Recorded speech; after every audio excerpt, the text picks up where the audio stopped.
ಎಲ್ಲರಿಗೂ ನಮಸ್ಕಾರ. ನಾನಿವತ್ತು ಎಳ್ಳಿನ ವಿಧಗಳು ಹೆಂಗದಾವೋ ಅದ್ರ ಬಗ್ಗೆ ಮಾಹಿತಿ ಹೇಳ್ತೀನಿ. ಇದು ಜವಾರಿ ಕರಿ ಎಳ್ಳು ರೀ. ಇದು ಜವಾರಿ ಕರಿ ಎಳ್ಳು ಅಂದ್ರೆ ರೈತರು ಬೆಳೆಯುವಂಥದ್ದು. ಇದು ಬೇರೆ, ಮತ್ತು ಈಗ ಪಾಲಿಶ್ ಬಂದತ್ರಿ, ಅದು ಬೇರೆ. ಅದನ್ನು ತಗೋಬಾರ್ದು. ಇದರಲ್ಲೇ ಇದು ಮೊದ್ಲಿಂತ್ರ ಇದು ಜವಾರಿ ಅಂತಾರಲ್ರಿ, ಅದಕ್ಕೆ ಇದು ಕ್ವಾಲಿಟಿ ಚಲೋ ಇರ್ತೈತಿ. ಇದೇ ಎಳ್ಳ ಉಪಯೋಗ ಮಾಡ್ಬೇಕು. ಆಮೇಲೆ ನೆಕ್ಸ್ಟ್ ಬಿಳಿ ಎಳ್ಳದು ಸಿಗ್ತತ್ರಿ. ಇದೈತೆ ನೋಡ್ರಿ, ಇದು ಜವಾರಿ ಬಿಳಿ ಎಳ್ಳು. ಈಗ ಇನ್ನೊಂದು ಥರ ಸೂಪರ್ ಮಾರ್ಕೆಟ್ನಾಗ ಅದು ಸಿಗ್ತೈತಲ್ರಿ, ಆ ಎಳ್ಳಿಗೆ ಈ ಎಳ್ಳಿಗೆ ಡಿಫ್ರೆನ್ಸ್ ಬೇರೆ ಆಗುತ್ತೆ. ಇದು ರೈತರು ಬೆಳೆಯುವಂಥ ಹೊಲದಾಗಿನ ಎಳ್ಳ್ರಿ, ಜವಾರಿ. ಇದು ಕರಿ ಎಳ್ಳತ್ತಾರ್ರಿ. ಕರಿ ಎಳ್ಳು ಕೊಡು ಅಂದರೆ ಇವನ್ ಕೊಡ್ತಾರೋ, ಇದಲ್ಲ.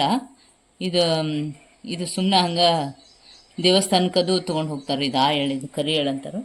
ಆದರೆ ಇದು ಮಾತ್ರ ಜವಾರಿ ಎಳ್ಳು ರೀ. ಇದನ್ನ ಉಪಯೋಗ ಮಾಡಬೇಕು. ಉಂಡಿ ಅದು ಮಾಡಿದ್ರೆ ಅದು ಎಲ್ಲ. ಈ ಬಿಳಿ ಎಳ್ಳ ಸೂಪರ್ ಮಾರ್ಕೆಟ್ನನ್ಕಿಂತ ಇವ್ರು ರೈತರು ಬೆಳೆಯುವಂಥ ಬಿಳಿ ಎಳ್ಳಿಗೆ ವ್ಯಾಲ್ಯೂ ಹೆಚ್ಚಿರ್ತೈತಿ. ಇದು ಜವಾರಿ ಅಂತಾರೆ. ಆಮೇಲೆ ಇದು ಎಳ್ಳಿನ ಜೋಳ ಅಂತಾರಲ್ರಿ, ಪಂಚಮಿ ಹಬ್ಬಕ್ಕೆ ವಿಶೇಷವಾಗಿ ಇವೆಲ್ಲ ಎಳ್ಳಿನ ಉಂಡಿ, ಎಳ್ಳಿನ ಜೋಳ ಅಳ್ಳು ಮಾಡೋದು ಇವೆಲ್ಲ ಮಾಡ್ತಿರ್ತಾರೆ. ಅದಕ್ಕೆ ಇದ್ರ ಬಗ್ಗೆ ನಾನು ಸ್ವಲ್ಪ ನಿಮಗೆಲ್ಲರಿಗೂ ಮಾಹಿತಿ ಹೇಳ್ಬೇಕಂತ ನೋಡಿರಿ. ಇದೈತೆ ನೋಡಿರಿ, ಬಿಳಿ ಎಳ್ಳು ರೈತರು ಬೆಳೆಯುವಂಥದ್ದು. ಡಿಫ್ರೆನ್ಸ್ ಗೊತ್ತಾಗ್ಲತ್ತೇಳಿ ನಾನು ಇನ್ನು ಮಾಹಿತಿ ನಿಮ್ಗೆ ಕೊಡಾಕ್ತೀನಿ.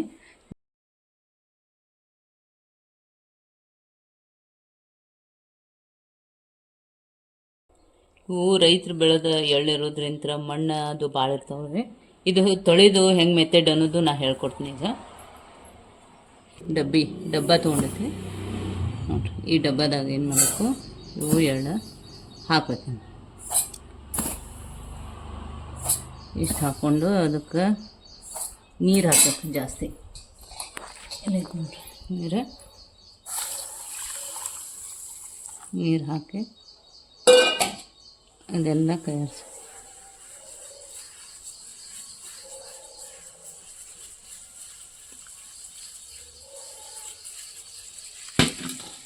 ಇದೆಲ್ಲ ಸ್ವಚ್ಛ ಆಗಬೇಕು. ಇದು ಮಣ್ಣು ಇದ್ದಿದ್ದೆಲ್ಲ ಕರಗಿ ಬಿಡ್ತೈತೆ. ಇದೇನೈತಲ್ಲ, ಇದು ಕಲ್ಲಾಳ ಕೆಳಗಡೆ ಕೂತ್ಕೋತು. ಇದು ಈ ಥರ ಮಾಡಿ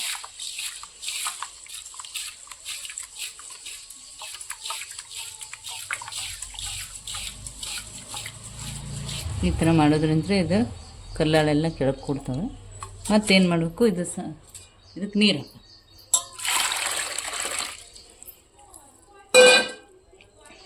ಈ ಥರ ಜಾನ್ಸೋಬೇಕಾದ್ರೆ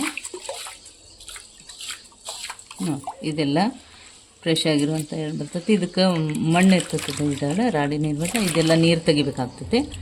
ಕಲ್ಲಾಳೆ ಏನೈತಿ ಕೆಳಗೆ ಎಲ್ಲ ಕಾಳುಗಳನ್ನು ನಾವು ಈ ಥರ ಮಾಡೋದ್ರಿಂದ ಆಮೇಲೆ ಇದನ್ನು ಸರಿ ಹೆಚ್ಚು ಕಮ್ಮಿ, ಯಾಕಂದ್ರೆ ಕಲ್ಲಾಳೆಲ್ಲ ಇದ್ರ ಒಳಗೆ ಕೂತಿರ್ತದೆ. ಇಲ್ಲಿ ಮತ್ತು ಹಾಕ್ತಾನು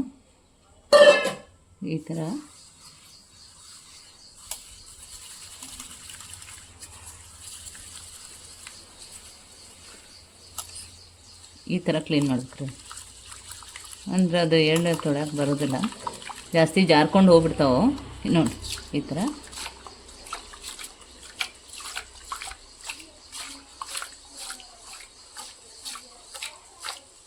ಇದು ನೀವು ಏನು ಬೇಕಾದ ಕಲ್ಲಾಳದು ಇದ್ರೆ ಇದಕ್ಕೆ ಈ ಥರ ಮಾಡಬೇಕು.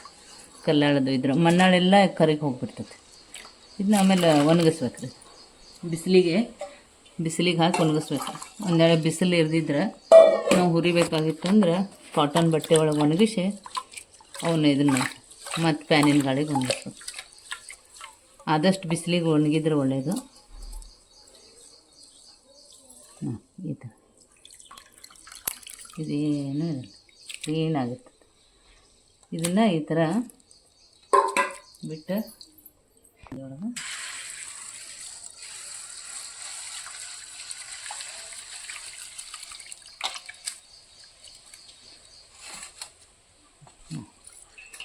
ಇದು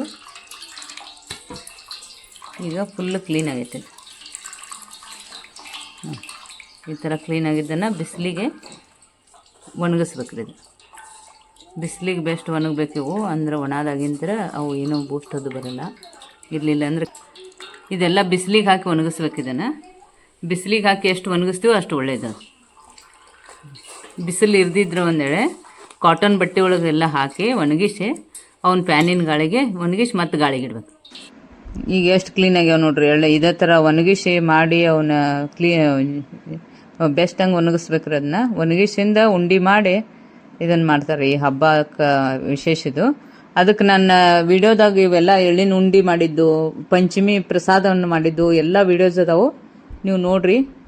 ನಾವು ಚಾನಲನ್ನು ಶೇರ್ ಮಾಡಿರಿ, ಲೈಕ್ ಮಾಡಿರಿ, ಸಬ್ಸ್ಕ್ರೈಬ್ ಆಗ್ರಿ.